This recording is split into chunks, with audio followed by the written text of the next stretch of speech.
Hey guys, it's me Makai. Welcome back or welcome to my channel. Another video for you guys to have another case of innocent blood being shed. And these cases, there's literally, I'm only 2 cases in, and there are thousands of cases, and even men being exonerated, innocent men being charged with these heinous crimes and who are serving years. Some are even getting the death penalty like I'm going over. Some are getting years in prison. Some are getting life. Some, it's just different. Everybody's story is different, but these people are taking innocent blood. That's what it's all about. They're taking innocent blood. The oppressor is very much, slavery is not gone. This is just modern day slavery. All these tactics and new ways. They just came up with a whole new system of how they can control us. That's all that happened. They did not abolish slavery.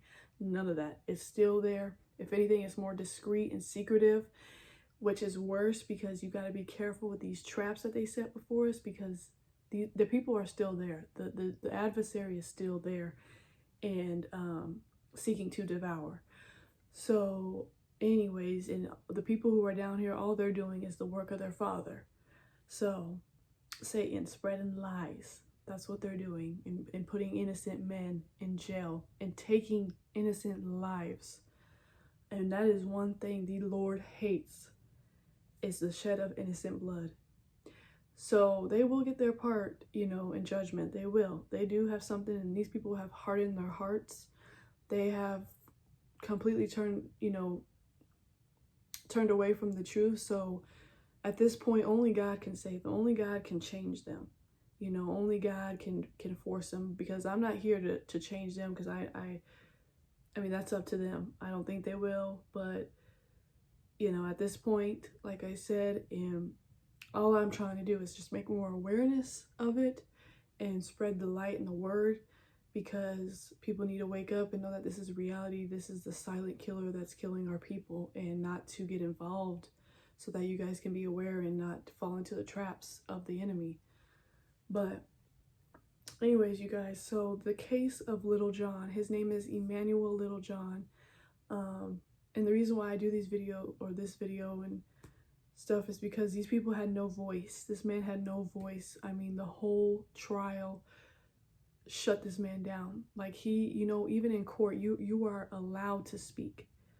You can't just, and he had public defenders, but they had to be the ones to say, I object. And he just did not have a voice. Most of these cases and these innocent men do not have a voice. And the public offender, because this is what they do, they target the poverty people, the people who cannot afford real attorneys, who are going to, kind of really do their thing. And they target those because the public offenders, they kind of in on it too. Because these people have, I mean, like I said, you see in each case, these people have done the same thing. They just do not help the men. They don't defend them. They don't bring up or question the prosecutors and the evidence that's being presented against the innocent man. So the public defender, the prosecutor, the judge is allowing this to happen. You got the police suppressing and making deals with the co-conspirators. You got the prosecutors making deals. These people making plea deals with the co-conspirator and the other people involved in this case, and they're the ones allowing this guy to testify against him, which putting this innocent man on death row. And like I said, you got the police, they suppressing evidence. You got the prosecutors suppressing evidence. I mean, they all in on it. That's what I'm saying. It's when I say them, that's who I'm talking about. The system, the court system, them. And I'm not saying everybody, but I am saying majority. But anyways, Littlejohn, Emmanuel Littlejohn is from Oklahoma. He actually just got executed last week, 2 days after Marcellus Williams, in Oklahoma. And he also was charged in like the late 90s, but it wasn't till now where his execution, and Governor Stitt, these governors out here, they're the ones who also allow it to go down. They could stop it, but they don't. They could see that the evidence is not all the way there, and these people still allow it. So they are just as involved too. That's what I'm saying about this whole brotherhood. They, the Supreme Court, all of them have allowed an innocent man to die. And there's many cases of innocent man dying. Marcellus was one. Now it's the Littlejohn I'm talking about. But Littlejohn, he was involved in a crime in the late 90s. Him and this guy named Bethany. So at first, the very first beginning, so right, they do the crime. Now, Littlejohn has confessed his part in the crime. He has confessed over and over what his part in the crime. He has given details.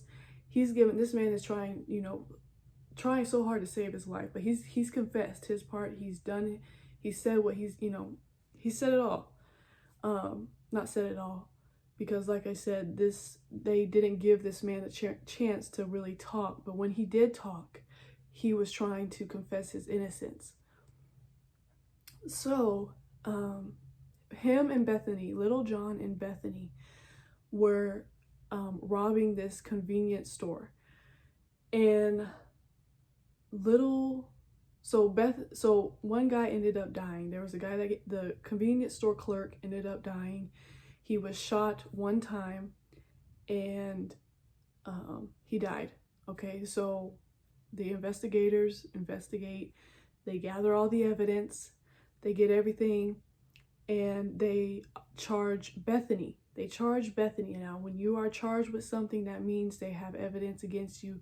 This is what happened with Bethany. They had evidence against you. They even started the trial. They even started a whole thing with Bethany.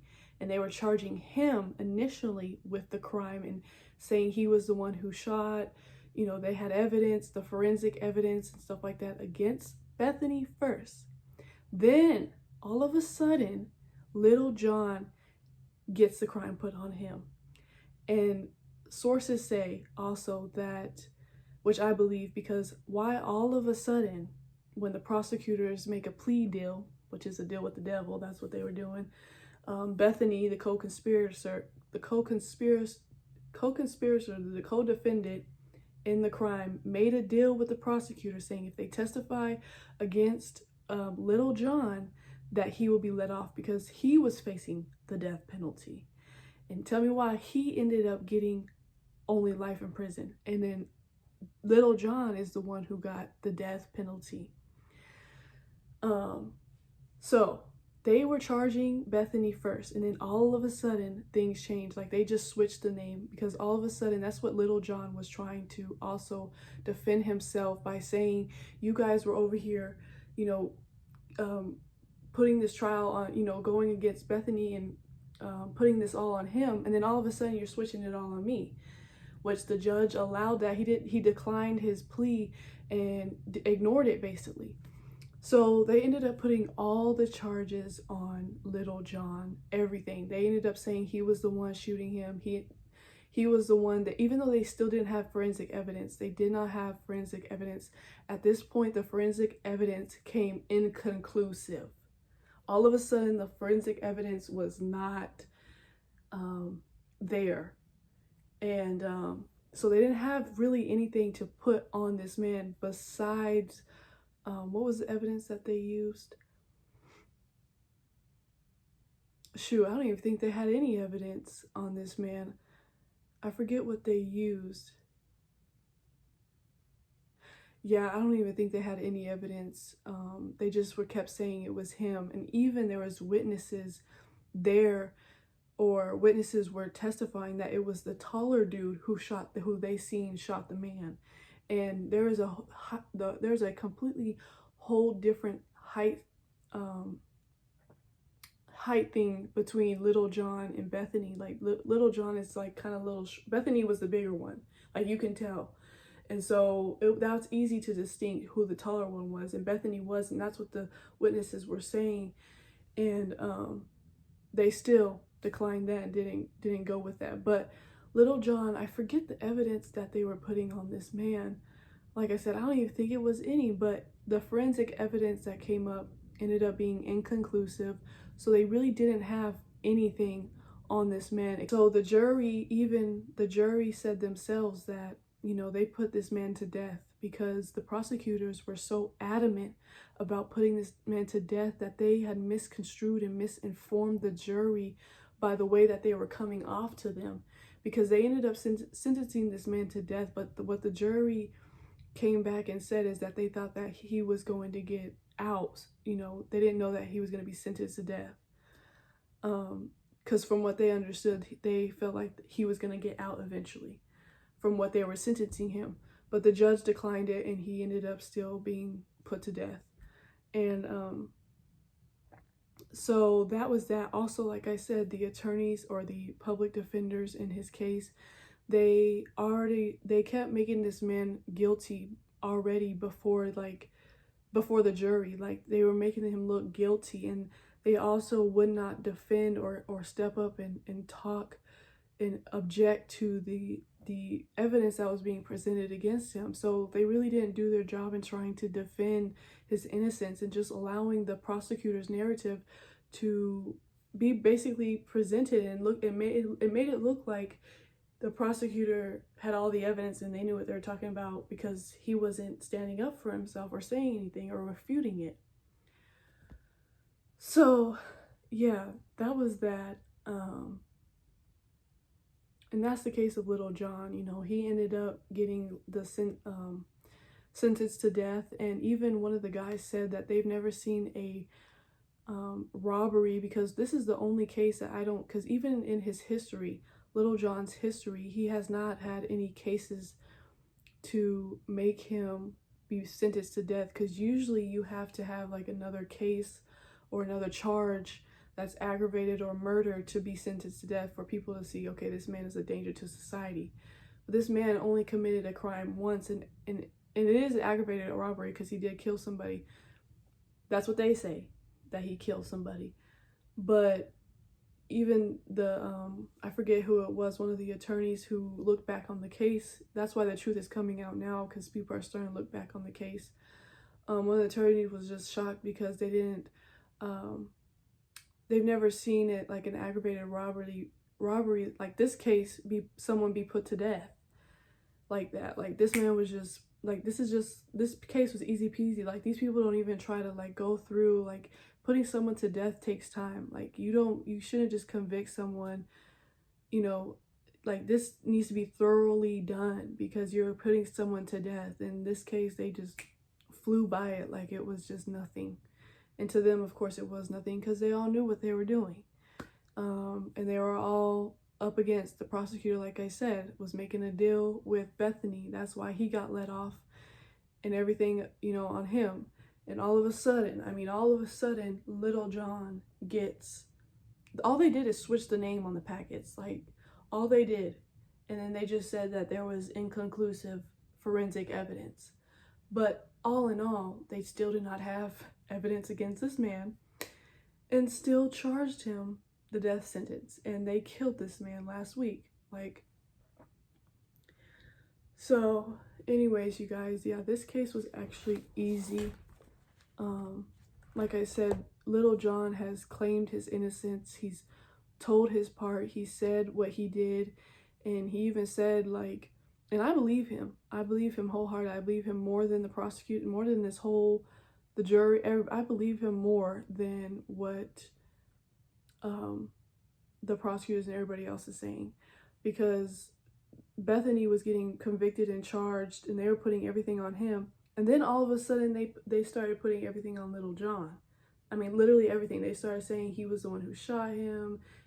All the evidence they had on Bethany that they could use, because if they use the forensic evidence, they know it's going to come back Bethany. That's why they didn't use it. They said it was inconclusive all of a sudden. But what they could use, you know, they put it against Littlejohn. And so, yeah, like, he even said the motive behind Bethany and stuff is that they were using drugs at the time. And like I said, this man, none of these men first of all, nobody's perfect. Okay, we all have a history, we all have a rap sheet, we all have a past. Nobody is perfect. But that does not give the right for nobody to set a trap to shed innocent blood. That does not give the right for these people to make a deal and decide that this other man who had nothing to do with it, who did not kill him, decides to die. That is no way, shape, or form okay. Even what Littlejohn has done, which he hasn't even done, like, he's just been trying to get by in life. And I'm not saying he's perfect. He's gonna get judgment for what he has done if he doesn't repent. But like I said, that doesn't give anybody the right to set them up for something that they didn't do.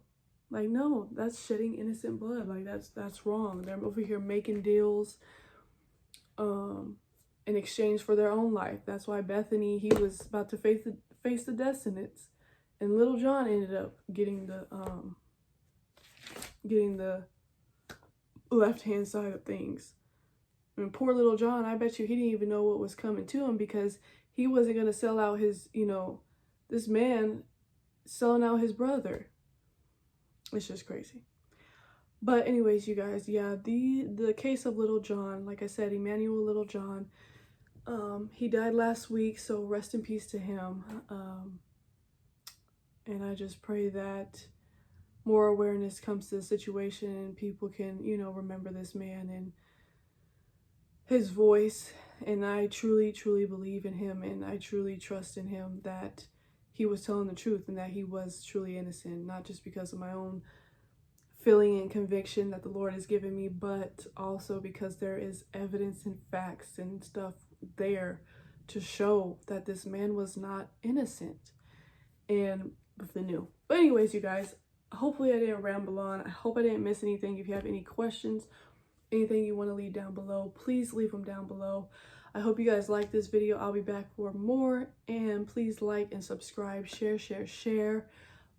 Get this out there, you guys. And follow me on my social medias. All right, see you guys. Bye.